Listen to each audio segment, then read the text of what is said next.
Olá, queridos e queridas ouvintes. Está começando mais um episódio do Ambicast, o meio ambiente em nosso meio. Eu sou o Vinícius, do PET da Engenharia Ambiental e Sanitária. E eu sou Ana Gabriela, estudante de Engenharia Ambiental e Sanitária da Universidade Federal de Uberlândia. O episódio de hoje tem o tema 10 anos da Política Nacional de Resíduos Sólidos.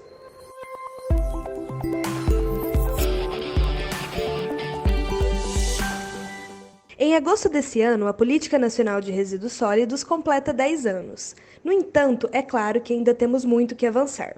É comum em diversas cidades no Brasil lixões a céu aberto, falta de coleta regular do lixo, destinação final inadequada em diversos setores e por aí vai. Fato é, precisamos avançar muito como sociedade e repensar a nossa relação com o lixo. Então, para discutir conosco no episódio de hoje, convidamos Bruna Faria Oliveira e Rosiane Maria Garcia Lopes de Souza. Sejam muito bem-vindas. Poderiam contar um pouquinho para nós sobre a trajetória de vocês? Eu sou Bruna, sou formada em Engenharia Ambiental, me formei em Itajubá. Depois de concluir a Engenharia Ambiental, eu senti um pouquinho de necessidade de conhecer um pouquinho mais o saneamento ambiental. Foi onde eu escolhi trabalhar, fazer o meu mestrado e meu doutorado dentro dessa área, né, de saneamento.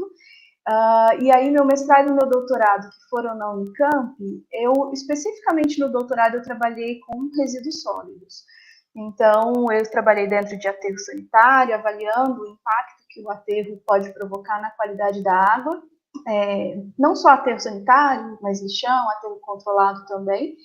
E aí finalizei o processo, defendi meu doutorado, trabalhei um pouquinho, né, dentro da área acadêmica mesmo, sendo professora de uma universidade particular, e desde 2013 eu estou aqui na UFO, trabalhando na Engenharia Ambiental e Sanitária, e trabalho especialmente dentro da disciplina Gestão Ambiental e Gestão de Resíduos Sólidos.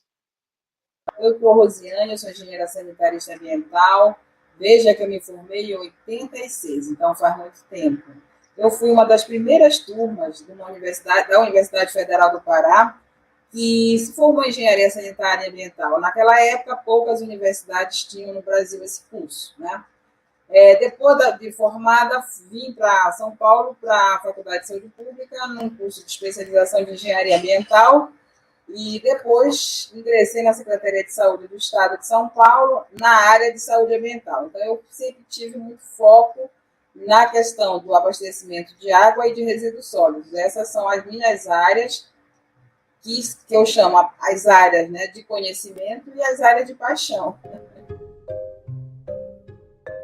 O território brasileiro possui uma extensão de aproximadamente 8.500.000 km², o que coloca o Brasil no ranking dos 10 maiores países do mundo. Portanto, a regionalização é um fator muito marcante para o país. Isso impacta no meio social, no meio econômico e até mesmo no meio ambiental. Só que, ao se tratar dos resíduos sólidos, podemos dizer que existe um perfil de resíduo gerado no país? Como que é tratada essa gestão de resíduo no Brasil? Quando a gente fala de perfil, é bem complexo da gente falar, porque a gente tem, assim, muita diversidade no país, a gente tem cidades com perfil econômico muito diferenciado, isso vai provocar, né, uma geração de resíduos diferenciada. A gente tem cidades que dependem exclusivamente, né, entre aspas, aqui da parte industrial, e outras cidades que dependem de outro processo de produtivo, né, a parte agrícola, enfim. Isso vai provocar características bastante diferenciadas nos resíduos. No entanto, se a gente for pensar o Brasil como um todo, é comum a gente pensar em termos de geração. A gente tem um certo padrão em relação ao que é gerado, né? Mesmo dentro dessas especificidades. Então, predominantemente, a gente vai ter matéria orgânica como principal material sendo gerado, a gente vai ter uma quantidade de material reciclável considerável, a gente vai ter a parte de rejeitos dentro de um certo limite ali comum aos municípios, enfim. Então, assim, mesmo dentro dessas características, sim, a gente tem um perfil. E outra coisa muito importante, a gente tem um perfil que as cidades adotam que não tem grande variação. Então, no Brasil, é muito comum, em qualquer cidade que a gente vá, a forma que o resíduo é manejado. Então, a gente tem os sistemas de coleta são semelhantes, os sistemas de transporte são semelhantes, os sistemas de disposição dos resíduos são semelhantes, outra cidade, outro município que vai se destacar e que vai se diferenciar. Mas, de forma geral, as características dos resíduos elas vão ser semelhantes, né, para diferentes características, diferentes municípios, tá? Em relação a, quando vocês perguntam para a gente em relação à parte de responsabilidade, né, será que quem é responsável? Quem que fica sob responsabilidade? Qual que é o papel, por exemplo, do Estado, papel do município, tudo isso? Quem conhece de fato os problemas do município é o próprio município, né? Então, não tem como a gente ter especificidade de tratamento, de trabalho dos resíduos e deixar isso a cargo do Estado, a cargo da União, né? Então, a forma de gerenciar a conduta que vai ter determinado município frente aos seus resíduos, dentro das suas particularidades, vai sim caber ao próprio município. Então, quando a gente trabalha essa questão, é difícil sim a gente pôr um padrão, o Brasil tem o X em relação à matéria orgânica e todas as cidades vão ser dessa forma? Não. Mas vai estar dentro de uma variação considerada aceitável. Complementando, com relação ao perfil de resíduo, né, quando a gente vem trazendo, a Bruna já colocou essa questão do resíduo, principalmente do domicílio, mas também é importante a gente pensar nos diversos tipos de resíduos que podem ser gerados no município.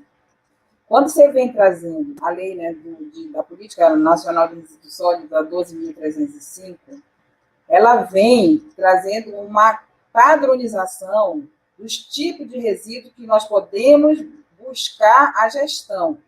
E com isso a gente vai trazendo a geração, a gestão, a logística reversa.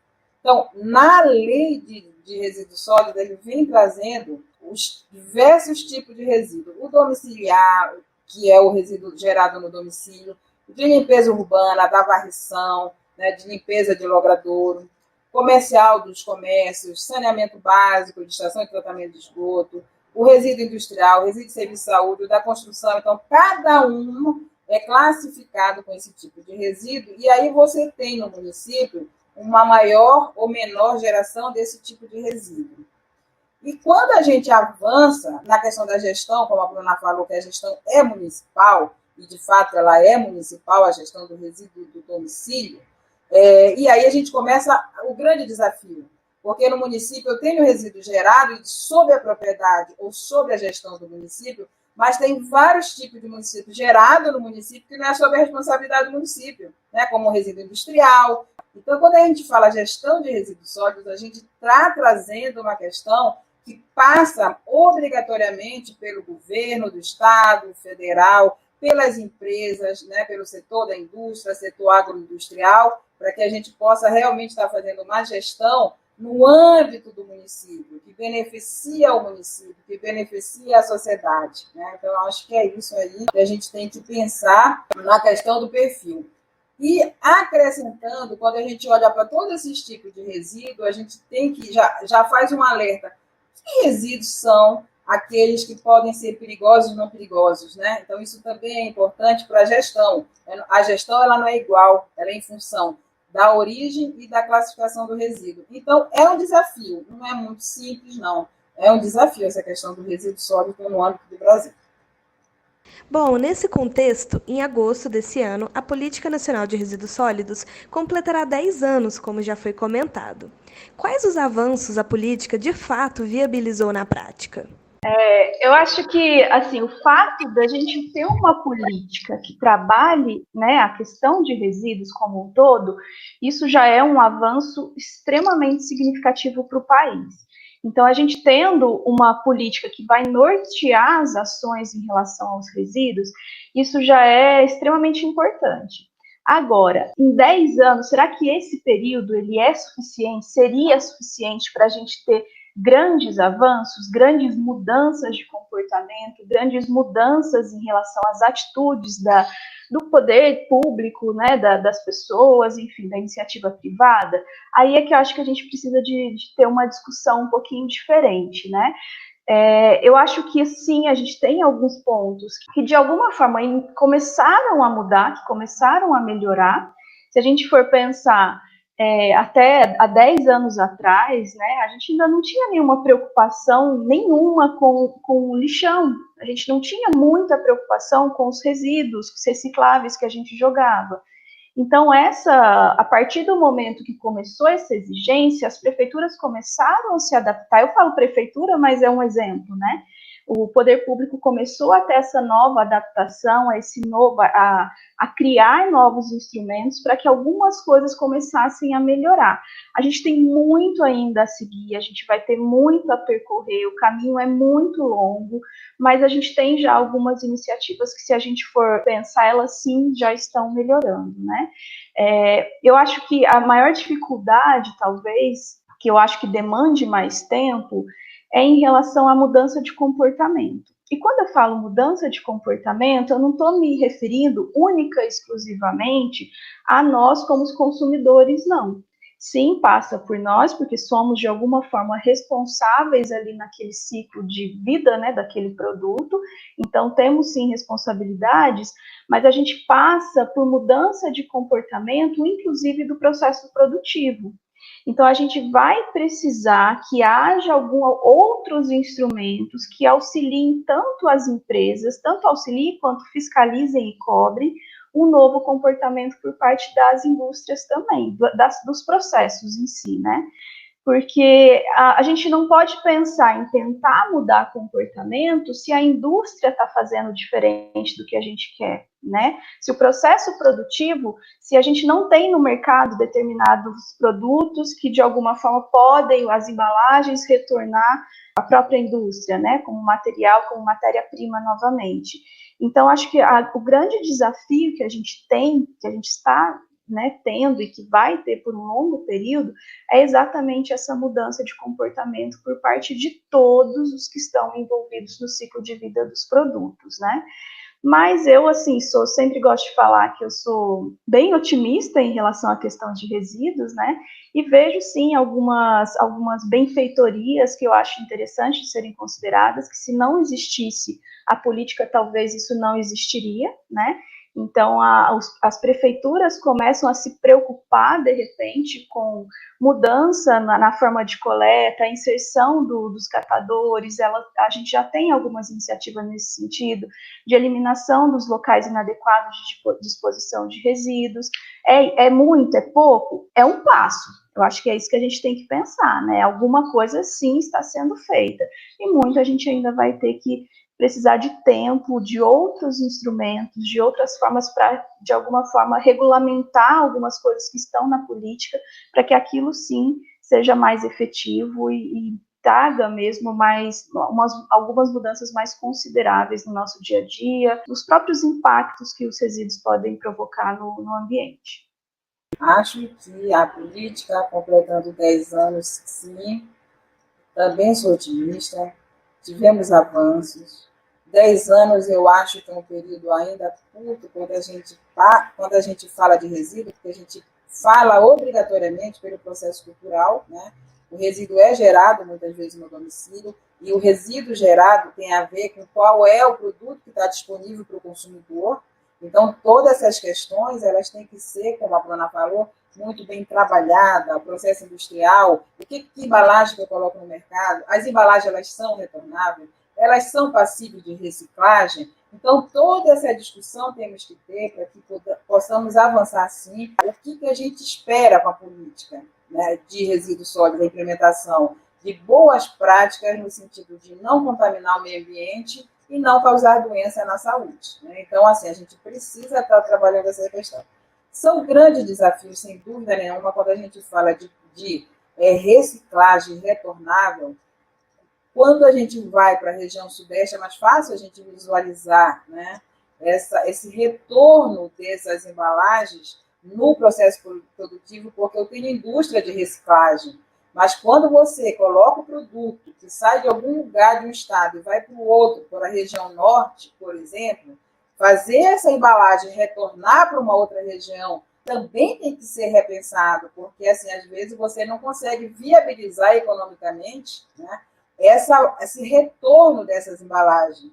Então, a gente tem que discutir formas de compensação, forma de gestão, para que a gente consiga fazer modelos diferenciados em estados diferentes que tenham os processos produtivos mais instalados, né? Então, a gente precisa avançar isso. E a outra questão é a coleta seletiva. A coleta seletiva, para mim, é um passo de educação, é um passo de informação com a comunidade. Então, é muito importante que o próprio município crie as suas ferramentas e amplie a coleta seletiva, porque é na coleta seletiva que você tem todo o processo de mudança da população. Eu acho que a coleta seletiva ela vem trazendo orientação e informação para que o consumidor, sim, possa começar a escolher a embalagem, participar do processo dessa questão da coleta e realmente estar inferindo e estar participando dessa gestão no âmbito do município. Esses 10 anos de política nacional de resíduos sólidos foram bem úteis porque elas conseguiram provocar as pessoas a se questionarem sobre o descarte delas, sobre o que elas estão produzindo. E eu acho assim, os próximos anos agora é a questão de criar mais e mais a própria consciência deles, né? Criar essa consciência do que a gente está consumindo, o que a gente pode reaproveitar. E ao longo desses 10 anos eles fizeram diversas análises. Os resíduos orgânicos, eles representam a maior fração gerada, cerca de 50%. O tratamento comum para essa classe é a compostagem. No entanto, segundo o Ministério do Meio Ambiente, apenas 2% é destinado para esse fim. Nesse contexto, os resíduos orgânicos são metade do problema ou metade da solução? Bom, eu acho que para a gente responder essa pergunta, a gente tem que pensar em cenários. Se a gente for pensar em um cenário a curto prazo, talvez a gente enxergue ele, de fato, como metade de um problema, né? Exatamente por outros problemas, e aí vem um conceito bastante importante da política, que é o gerenciamento integrado de resíduos, né? Então, quando a gente pensa na política, a questão integrada é que a gente tem vários fatores que vão auxiliar na tomada de decisão, né? Então, pelo sistema que a gente tem hoje em funcionamento, a gente não está preparado para ter sistemas de compostagem ainda. Então, os prefeitos, se a gente for pensar em termos de prática mesmo, eu falo os prefeitos, né, ou a gente tem outras iniciativas que a gente pode daqui a pouco colocar aqui, a curto prazo não é o foco da maioria das prefeituras. Então, hoje, a parte de resíduos orgânicos, ela ainda é um grande problema, né? Então, eles estão preocupados em simplesmente ter uma coleta eficiente, transportar de forma adequada e dispor de forma adequada também no solo. Essa é a preocupação atual que os prefeitos estão tendo. Então, mas aí, o que eles estão colocando e dispondo no solo é que é o problema. É isso que a política vem quando ela pede para que existam sistemas de compostagem, né, de tratamento do resíduo orgânico. Será que a melhor opção é essa, enterrar o resíduo orgânico? Com certeza não, é onde ela entra com outras alternativas para tratar esse material.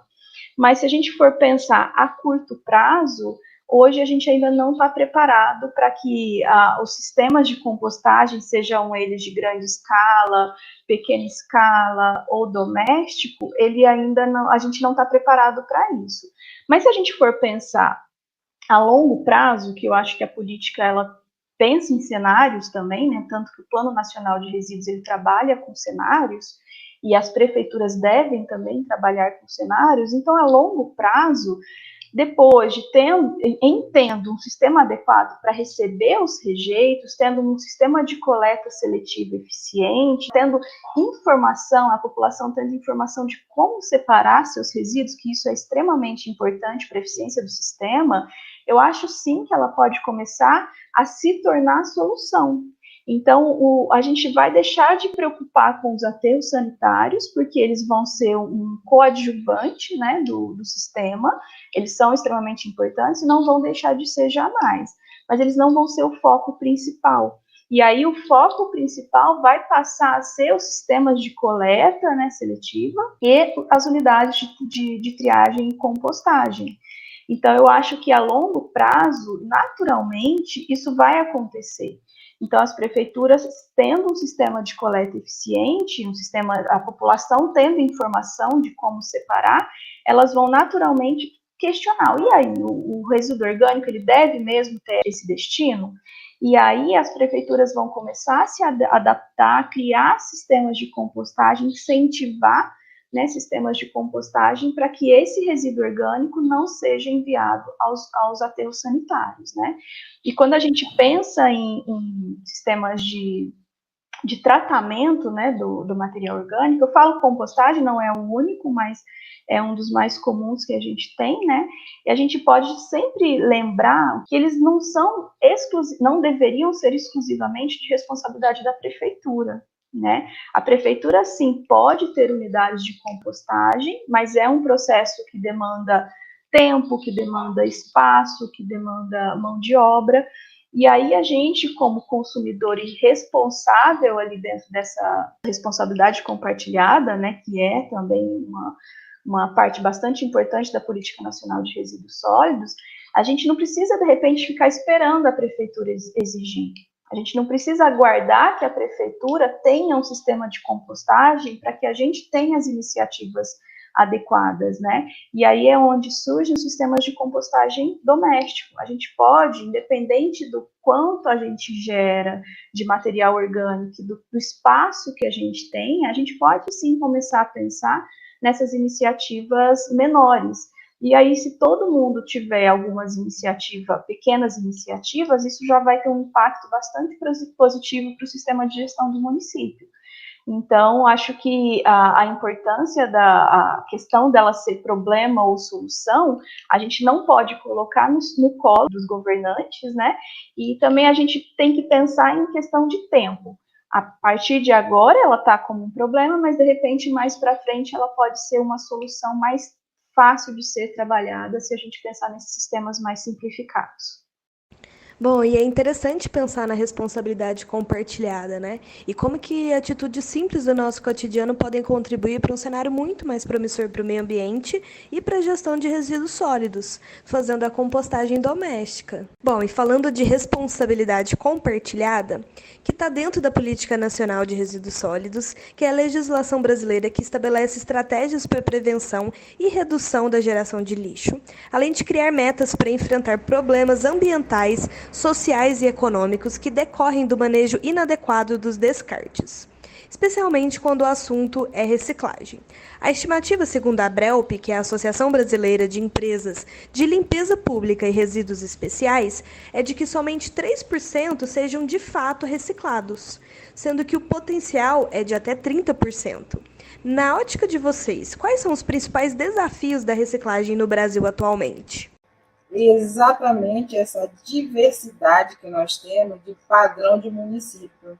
Quando se fala de reciclagem, você precisa entender que primeiro eu tenho que fazer uma informação para a população, educação para a população, para que ela, porque a reciclagem, para poder acontecer, ela começa dentro do domicílio, né? Então, eu preciso orientar a população que tipo de materiais que vão ser recicláveis, quais os materiais recicláveis que são importantes para ser reciclado naquele município, né? Então, para cada município, eu tenho que dar uma informação diferente, porque resíduos recicláveis naquele município, potencial pode não ser para outros municípios. E é isso que a gente tem que trabalhar no âmbito do município, né? Esse potencial de reciclagem.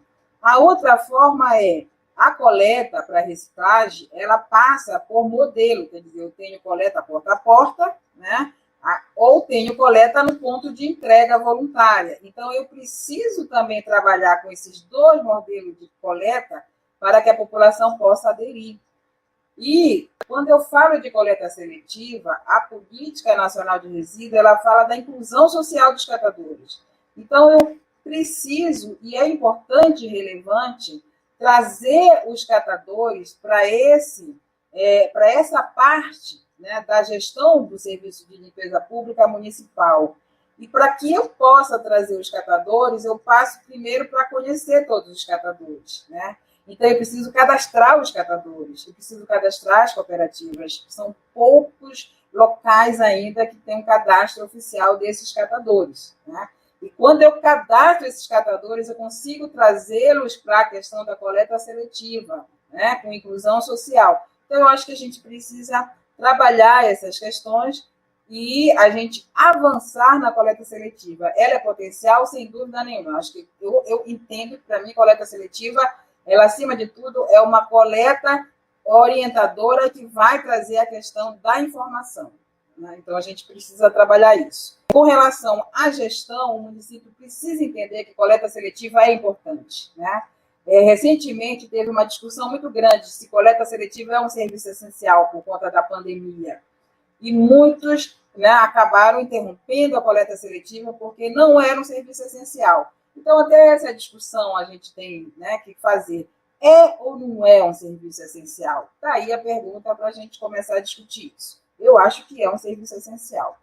Eu acho que se a gente for falar em desafios, né, para a eficiência desse sistema, porque, assim, se a gente for pensar, os números podem sim mentir, né?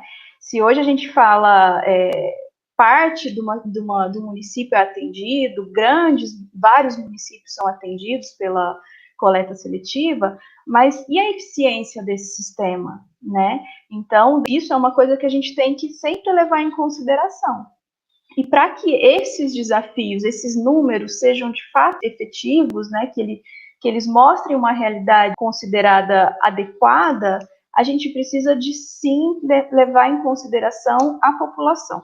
Então, a população talvez seja o primeiro ponto ali que a gente precisa de trabalhar, que precisa ser trabalhado, né? Então, desde a parte de educação ambiental, de saber o que vai para cada local, né? Como eu devo separar os meus resíduos, eu devo sim saber informar a população o que é importante para o meu município. Então, de repente, o meu município, como a Rosiane colocou agora, num Tetra Pak, estou dando um exemplo aqui, ele não é reciclável no meu município, por questões, né, de viabilidade. Então, a população ela tem que ser instruída, talvez o primeiro desafio seja esse, instruir a população sobre o que é uma coleta seletiva, qual que é a importância da coleta seletiva e o que é interessante para aquele município em termos de segregação de resíduos, né? E aí, fora isso, eu volto para aquele outro tópico anterior que a gente discutiu, que são as indústrias. Então, as indústrias, elas têm um papel extremamente importante quando a gente pensa no processo produtivo, no uso de matéria-prima que vai passível de ser reciclada, né? Um material reciclável, e usar materiais que possam voltar para os próprios processos produtivos ou para outros processos produtivos.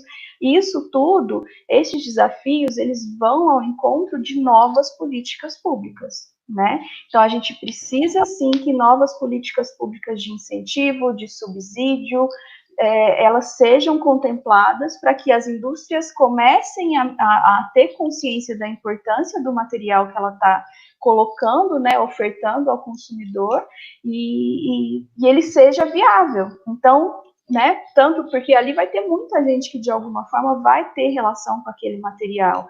Então, ele não pode ser encarado como um rejeito de cara, ele tem que ser visto como um material que vai trazer, que vai de alguma forma dar dignidade a quem está trabalhando com aquele material, né? Enfim, tudo isso a gente tem que pensar se a gente for pensar nos sistemas de coleta seletiva do município. O interessante é que você estava falando sobre os materiais que são utilizados pelas indústrias, e é muito comum as indústrias também comentarem que o material delas são recicláveis, mas de fato não tem uma logística reversa para recolher esse material e retornar ele para a cadeia produtiva, né? Para a cadeia de reciclagem. Então, acaba que não é só a empresa fazer o material reciclável, mas também ela se preocupar com todo esse processo, né? E, além disso, no contexto dos catadores de lixo, a gente tinha tantas perguntas sobre que a gente resolveu separar para um episódio específico e colocar em pauta mesmo essa discussão e o local de fala deles especificamente para isso.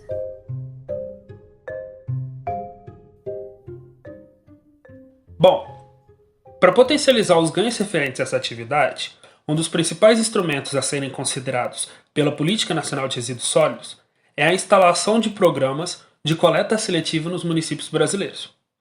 E isso envolve etapas de coleta, transporte, de tratamento e triagem do lixo gerado, incluindo as cooperativas de catadores nesse processo. Segundo dados do Sistema Nacional de Informação sobre Saneamento de 2018, 38,1% das cidades no Brasil fazem coleta seletiva, o que é um número relativamente baixo. Já o levantamento realizado pela Associação Sempre, também em 2018, mostrou que 17% da população recebe o serviço de coleta seletiva, o que é um número baixíssimo, né? E isso é um fator desestimulante para aquela pessoa que está interessada, que quer fazer a coleta seletiva, mas que o seu bairro não oferece. Então, por que isso acontece? Por que a gente tem esse fator desestimulante? Essa questão de coleta seletiva, acho que eu volto um pouquinho no que eu havia falado anteriormente. O fato dela existir não significa que ela está sendo eficiente, né? Então, é sim bastante comum que os municípios, isso vai depender muito do porte do município, né? Tem município que é pequeno e ele consegue implementar a coleta seletiva em todos os bairros, enfim, e para ele isso não seria um grande problema, né?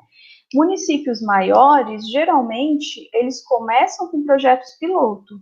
Então, eles começam com um projeto piloto, vai testar em algum bairro do município, e aí ele começa, isso deveria estar nos planos de gestão integrada de resíduos, né, do próprio município, quais são as metas que eles têm de alcançar mais bairros dentro daquele local de atuação. Então, é comum que a gente tenha essas iniciativas ainda em poucos bairros, mas deveria sim estar contemplado no plano que elas se expandissem, né? E outro dado importante em relação a isso que vocês colocaram, 38,1% das cidades no Brasil fazem coleta seletiva. E aí a gente tem sempre que questionar onde é que estão esses municípios, que cidades são essas? Se a gente for ver, a grande maioria das cidades, dentro desses 38%, são aqui da região sudeste. E aí, se eu posso perguntar, mas lá os estados do norte, nordeste, não geram esse tipo de resíduo? Geram, claro que geram. Tem necessidade de coleta seletiva? Tem necessidade de coleta seletiva. Mas ainda, a coleta seletiva, como foi falado pela Rosiane anteriormente, ela ainda é considerada um serviço não essencial. Então, eles priorizam outros tipos de iniciativas, eles priorizam gastos com outras formas de coleta em relação à coleta seletiva, né? Então, o fato de iniciar, uma cidade iniciar dentro de alguns bairros, isso é comum, mas ele deve estar previsto a ampliação desse sistema em termos de população, qual a população que está sendo atingida, qual que é a minha meta de atingir a população 100% dos meus habitantes, isso tudo deveria estar contemplado nos planos que os municípios têm que apresentar ao poder público federal. É isso mesmo. Quando a gente fala de coleta seletiva, que às vezes a gente consegue ver que a coleta seletiva foi um fracasso, não tem isso? Fracassou a coleta seletiva no município. Alguma coisa aconteceu, porque a coleta seletiva não pode fracassar, né? É importante e relevante. Então, fracassou por quê? Talvez eu tenha ficado no solo piloto, nos projetos piloto, como a Bruna falou, que às vezes você, numa cidade de médio porte grande, você precisa realmente calibrar, né, como é que vai ser essa coleta seletiva, mas uma das coisas que os municípios precisam discutir é quais os meus resíduos recicláveis que eu vou fazer coleta seletiva, né? Você, às vezes, vê, quando você vai para uma praia, você tem uma quantidade incrível de coco, né? Quem não gosta de tomar um pouquinho, né, na praia? E aí você diz assim mesmo, no município de São Paulo, com certeza não tem nenhuma relevância buscar a reciclagem do resto do coco. Mas no litoral é importante. Então, a questão da coleta seletiva, né, para a gente trazer como reciclagem e trazer a questão da reutilização enquanto reciclagem, enfim, do processo de separação, de segregação, eu preciso realmente estar conhecendo os meus resíduos que são gerados no município. E a outra questão, não tenho a menor dúvida, que tem muito a ver com o processo produtivo. A reciclagem, ela passa por a indústria receber aquele material reciclável, né, para poder tornar ele de novo enquanto produto. E aí eu preciso trabalhar essa questão, porque se eu tenho uma indústria na região sudeste e ela manda o material enquanto produto para a região norte e lá não vai ter, né, esse processo de reciclagem, como é que eu faço essa conta? Como é que eu contabilizo isso? Como é que eu faço esse balanço? É seguro e é mais custoso ou menos custoso eu trazer esse material para a região sudeste? Quanto custa isso? Então, a gente tem que pôr no lápis todos esses custos, né? Para que a gente possa, de fato, falar, olha, a gente está fazendo uma coleta seletiva com inclusão social, com benefício ambiental e benefício de saúde e econômico também, né? E eu não tenho a menor dúvida que a gente tem que discutir, não numa outra área, mas com toda a sociedade, quais as embalagens que a gente quer trazer para nossas casas, né?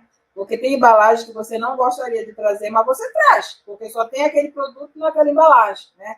Então, eu acho que passa, sim, por uma discussão das embalagens, que são embalagens recicláveis, e aí o fabricante é muito importante estar junto.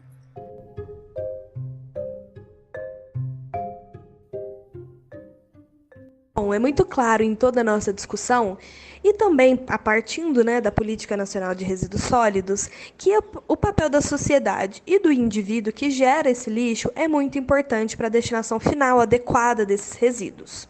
No entanto, uma pesquisa do IBOP de 2018 mostrou que 66% da população sabe pouco ou nada sabe sobre coleta seletiva. Outro levantamento, esse de 2019, feito pelo Instituto Ipsos, revelou que 54% dos brasileiros não entendem como funciona a reciclagem em sua região. No restante do mundo, esse índice é de 47% em média, um índice bastante alto que me deixou até surpresa. Ou seja, um dos grandes desafios é fazer com que a população compreenda o seu papel nesse processo. Como alcançar essa população? Se a gente for pensar de fato, isso é muito alto, mas de fato, se a gente for pensar o que eu devo separar, o que é reciclável, o que não é, essa dúvida é muito comum, independente de onde a gente esteja, independente a diversidade de material que a gente tem acesso é muito grande. Então, aí vem exatamente o que foi falado pela Rosiane anteriormente. Cada município, ele tem que definir o que é reciclável para ele. E aí a população deve ser informada em relação a isso. E aí cabe a nós, após essa informação, termos, então, a opção de escolha. Então, eu sei que aquele material não é reciclável no meu município. Ainda assim, eu vou escolher comprar um produto com aquela embalagem que não vai voltar para o processo produtivo, né? Então, é, de fato, muito complicado você ter essa informação, né, sobre o que é reciclável, o que a coleta seletiva, de fato, está precisando no meu município, né? Então, isso são informações que eu acho que a gente só consegue a partir do momento que a gente tem um sistema estabelecido de coleta seletiva, associada a um sistema de educação ambiental, a um sistema de informação. Mas para que essa informação seja efetiva, a gente pode abrir mão de alguns outros instrumentos extremamente importantes. Então, a fiscalização, a abordagem, outros instrumentos que o poder público pode, de alguma forma, usar para fazer com que o sistema seja eficiente, para fazer com que a gente, como consumidor, a gente tenha, assim, escolhas, e essas escolhas, elas sejam, de alguma forma, beneficiadas, né? A partir do momento que eu escolhi aquele produto, ele pode, para mim, de repente, ter uma isenção de imposto, porque ele é diferenciado, vai voltar para o sistema produtivo, enfim. A partir do momento que eu levo o meu material às cooperativas, eu posso ser beneficiada por isso também. Então, existem outros mecanismos que, de alguma forma, podem melhorar a eficiência do sistema. Mas a questão de que a população compreenda o seu papel é exatamente mostrar para ela que ela é parte do ciclo. Eu sempre gosto de falar que lixo é igual filho. Se você gerou, você vai ter que cuidar dele até o fim. E aí isso cabe a você saber onde você vai destinar, como você vai descartar esse material, pensando nas suas responsabilidades, né? Então, acho que a política, ela coloca essa questão de responsabilidade compartilhada exatamente porque a gente não pode simplesmente se apoiar no poder público e deixar a ele a responsabilidade sobre esse material que eu consumi, no caso. Perfeito, Bruna, você falou tudo. acrescentaria só que quando eu tenho, né, meus planos de saneamento ou de resíduo, né, de gestão de resíduo, gerenciamento de resíduo, naquele município, o município já consegue ter um panorama da geração do tipo de resíduo, do perfil, naquela primeira pergunta, né?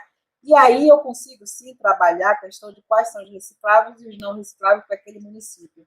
E olha que interessante, eu posso também apontar, se eu tenho uma grande quantidade de recicláveis geral, apontar para as universidades que estão ali presentes, para a questão das pesquisas, né? E trazer também alguma solução um pouco mais regional, um pouco de menor custo. Então, eu acho que a pesquisa também ela vem participando desse processo da escolha e da solução. Então, precisamos, sim, estar trazendo, eu acho, a pesquisa para estar trabalhando melhor esses recicláveis que são gerados no município. E é interessante que a sociedade ainda não internalizou que o lixo que a gente produz é da nossa responsabilidade, né? Até no supermercado, como a gente pode fazer escolhas que contribuem, ou pelo menos minimizam a geração de resíduos, ou que esses resíduos sejam mais recicláveis e que dentro ali do contexto da cidade ele realmente vá ser reciclado, né? É interessante que mostra que tem responsabilidade em tudo que é lugar, né? É na indústria, é no indivíduo, é o Estado. Então, assim, um tema também muito discutido quando se fala sobre resíduos sólidos são os plásticos. Nesse contexto, não é de hoje que a ciência aponta a substituição das sacolas plásticas convencionais pelas biodegradáveis, dentre estas, as produzidas por amido de milho. Quais são os impasses que impedem que esses utensílios sejam substituídos por esse tipo de material? Eu acho que isso aí é relativamente simples, é o custo. A gente ainda tem uma demanda muito pequena para esse tipo de material, e isso faz com que o custo produtivo seja alto. A demanda por plástico convencional, ela já está bastante difundida, né? Então, as pessoas, o processo produtivo, ele já barateou bastante, a gente tem muita gente consumindo plástico convencional, e o plástico biodegradável, a gente ainda tem uma certa dificuldade. Primeiro, a gente tem que saber o que é esse plástico biodegradável, né? Eu acho que é um ponto importante de ser considerado aí, mas, de forma geral, eu acho que isso também volta um pouquinho para a gente, a partir do momento que a gente tem essas escolhas, dá preferência para esse tipo de material, a gente está ajudando nesse problema. Então, a gente vai optar por esse tipo de material, fazer com que mais empresas tenham, né, aderido a esse tipo de plástico, e isso vai, de alguma forma, impactar lá no processo produtivo e tende a baratear esse material. Então, é relativamente em questão de demanda e custo de processo. Eu acho que isso é o que mais impacta a questão do uso do plástico biodegradável. Realmente, hoje, a sacolinha plástica tem uso quase universal e você usa em tudo, né? Reusa, né? Você não só pega a sacolinha para usar, você traz a sacolinha, ela vira um saco para resíduo, para o lixo da tua casa, para guardar um sapato, enfim, né? Então, às vezes, essa sacolinha até é reusada várias vezes, né? Mas é importante a gente ver a quantidade dessa geração. E, na verdade, o que a gente vê? Esse resíduo sendo jogado de qualquer jeito, e a gente vai falar, não é o plástico só o vilão. Quando você vê, você tem que ter orientação para o descarte correto daquele material que vai virar resíduo. Isso é importante. Com relação à sacolinha plástica, a gente vê realmente um incentivo de transformar em outros tipos de materiais, e que está colocando aqui com outros produtos, de amido de milho, de mandioca, biodegradável, e o que a Bruna falou. Temos que ver também, ele é biodegradável mesmo, né? Até que ponto é isso, que tipo de material que vai ser, essa biodegradabilidade, quanto tempo fica, porque o problema é que, às vezes, um produto, em menos de 24 horas, vira resíduo. Isso é um problema, né? Independente se ele for biodegradável, porque ele quase que imediato. Então, quando você pega um copo descartável, você usa, já joga fora. Eu acho que é aí que está essa discussão. Então, a gente faz um uso muito rápido daquele produto que foi ofertado. E a outra questão que a gente tem que discutir, dessa questão da troca desses produtos, é uma discussão muito calma, muito objetiva, mas quando a gente começa a substituir isso com materiais que hoje utilizam alimento, a gente tem que chamar o setor de alimento para conversar com a gente, sim. E aí a gente tem que discutir, vai faltar isso para alimento? Né? Porque já vi falando assim, ó, o amido de mandioca, dá para fazer sacola. Não tem nem mandioca para todo mundo aqui no Brasil para comer. Então, essas questões a gente também tem que discutir, porque a gente não pode trazer uma matriz errada.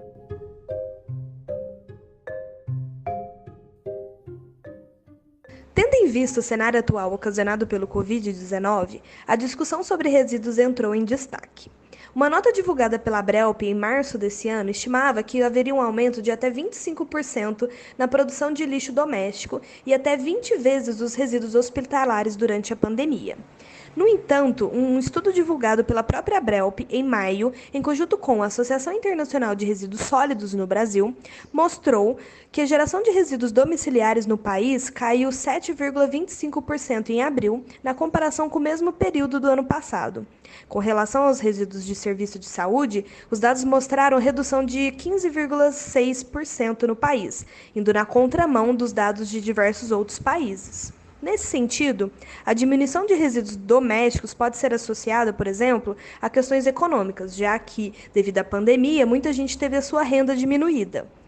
Já os dados referentes à diminuição de resíduos hospitalares levam ao questionamento de como são tratados esses resíduos no Brasil. Haveria alguma justificativa para a diminuição do resíduo hospitalar nesse momento de sobrecarga do sistema de saúde? E como a gente pode encarar esses dados? Pergunta com várias respostas aqui, né? Primeiro que eu vejo, nós estamos num ano de epidemia. É tudo muito diferente. Para a gente comparar esse ano com o ano passado é complicado, né?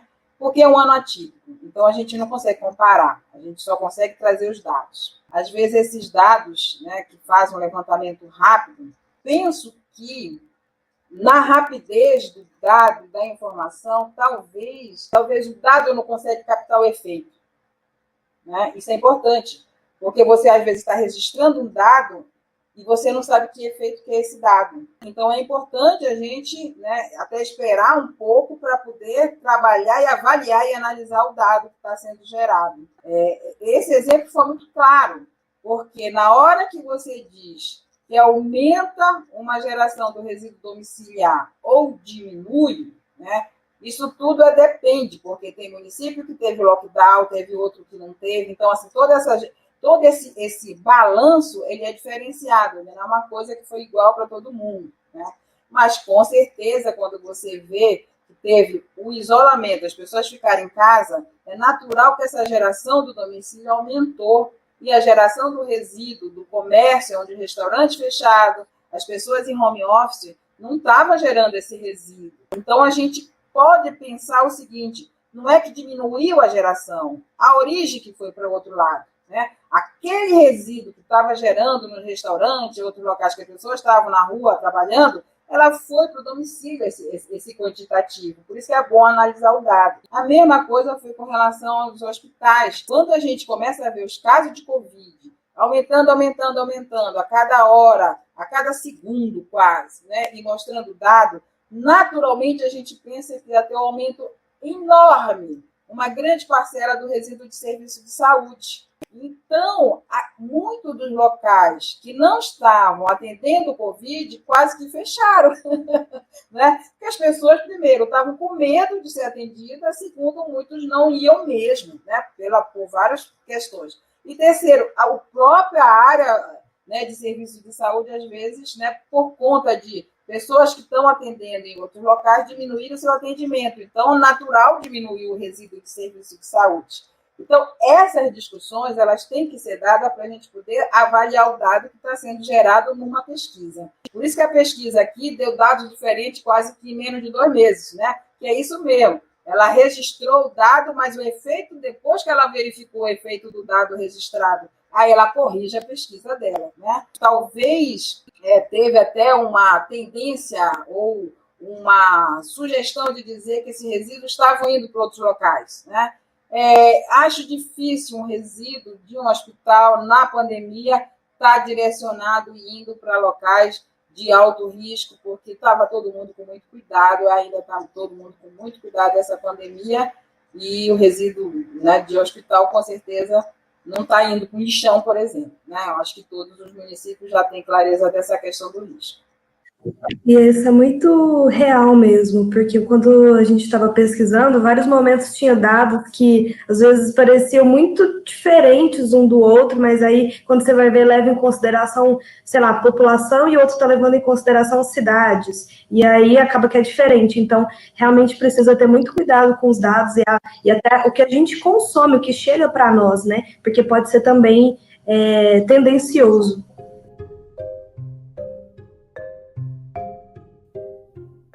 Infelizmente, a gente já está encaminhando para o final, nossa última pergunta. Gostaríamos de saber quais as perspectivas e desafios sobre a gestão de resíduos no Brasil. Como perspectiva, eu, assim, de novo, né, com minha visão otimista em relação a resíduos, eu acho que é uma área que tende a melhorar muito. A gente vai ter muito desafio, isso vai ser em todos os tipos de resíduos, desde os domiciliares, os resíduos sob responsabilidade da prefeitura ou não. Então, a gente vai ter muita lenha para queimar ainda em relação a resíduos, né? Muita mudança de comportamento, isso vai demandar tempo. A instalação dos sistemas de coleta seletiva de forma eficiente precisa ainda de melhorar bastante. Isso é um ponto estratégico, um ponto que talvez precisa de uma maior dedicação do poder público municipal, especialmente, né? Não só, mas especialmente. Os próprios sistemas de logística reversa, essa questão de responsabilidade compartilhada, sim colocar quem é responsável, efetivamente ser responsável dentro daquele ciclo de vida dos produtos. Então, eu acho que os instrumentos existem, a política já contemplou e ela já está apresentando novos instrumentos, sempre, né, regulamentando esses instrumentos. Então, assim, eles já existem, eles precisam ser colocados em prática. Não vai ser fácil, não vai ser em 10 anos que a gente, não seria em 10 anos que a gente teria uma grande mudança, mas eu acredito que esses pequenos passos, eles são essenciais para que a gente construa um sistema eficiente, um sistema referência em alguns pontos, pelo menos dentro das características do nosso país, a gente consegue sim considerar tudo isso e ser referência na área de resíduos. É isso aí, eu também sou otimista, como a Bruna. Acho que 10 anos, né, com essa diversidade de gestão no Brasil ainda é pouco para a gente, né, ter já garantido a ausência de lixão, a questão das melhorias das performances, das metas, da logística reversa, enfim. E acrescentando, a gente já está com um arcabouço legal bastante, né, já com alguns detalhes, com algumas questões de resíduo, mas olha que interessante, saiu agora, 15 de julho, o marco regulatório do saneamento, e que ele incluiu o resíduo, porque até então não estava o resíduo posto. Então, nós temos mais agora uma legislação que a gente tem que se debruçar para poder trazer qual a parcela nesse marco regulatório que cabe ao resíduo sólido, além das outras legislações que já estão, né, já publicadas, e sou muito otimista com relação a isso. Eu acho que o resíduo sólido, diferente de outro, todo mundo participa, porque a geração ela está presente desde o domicílio, na indústria, enfim. Então, como a Bruna falou, quem gera tem que ser responsável até o final também. Eu acredito que estamos no caminho certo. Precisamos de todos para estar colaborando para essa gestão de resíduo. É interessante também porque o próprio resíduo, nosso próprio lixo, possui um valor agregado que a gente pode explorar e fazer com que ele não seja apenas um resíduo, né? Um rejeito, e sim em todas as diversas formas que a gente pode destinar. Eu queria agradecer muito a participação de vocês, o nosso bate-papo foi muito legal. E, bom, estamos encerrando, né? A gente agradece, eu agradeço muito pela oportunidade, eu espero ter contribuído aí com o Ambicast e fico à disposição para novas discussões, novos bate-papos e parabéns pela iniciativa. Também agradeço e parabéns a vocês que fizeram as entrevistas com a gente. Espero também que as minhas respostas tenham, né, dado resultado positivo aí no entendimento e estou à disposição para novas conversas. Muito obrigada. Desvendando mitos em 1 minuto. Medicamentos podem ser descartados em vasos sanitários, afinal, serão tratados na estação de tratamento e esgoto. É um mito. O sistema de tratamento de esgoto utilizado no Brasil não possui tecnologia para remover os fármacos que se solubilizam na água. Atualmente, o correto é se dirigir às farmácias das unidades de saúde, UAS e UBS, e fazer a devolução dos medicamentos nessas unidades. Também pode devolver em farmácias comerciais, mas sabemos que até então muitas dessas unidades se recusam a receber esses resíduos. No entanto, um novo decreto que entrará em vigor a partir de 2021 institui a logística reversa para o setor de medicamentos e coloca obrigatoriedade nessas farmácias para receberem os medicamentos vencidos ou obsoletos. E também cabe aos fabricantes de cada produto recolher e fazer a destinação final ambientalmente adequada. Ou seja, está compartilhando a responsabilidade. Tem responsabilidade individual para que faça o descarte correto, ter responsabilidade do governo em que criou esses postos para que seja descartado de maneira correta, e a responsabilidade industrial ou do fabricante para que eles sejam responsáveis pelo produto que eles estão gerando, pela poluição que eles estão criando. E também gostaríamos de agradecer aos nossos ouvintes por estar aí acompanhando o 2º episódio. Continue nos acompanhando, divulgando, dando feedbacks. É muito importante para nós a participação e envolvimento de vocês. Nesse episódio, a edição de som é de Gabriela Dantas Amaral, Kelly Celoran Alvarenga e Natan da Silva Sá. O roteiro e produção é de Alan Rocha, Arthur Pereira dos Santos, Bruno Henrique Ribeiro Silva e Samara Carbone. Até mais! Tchau, gente!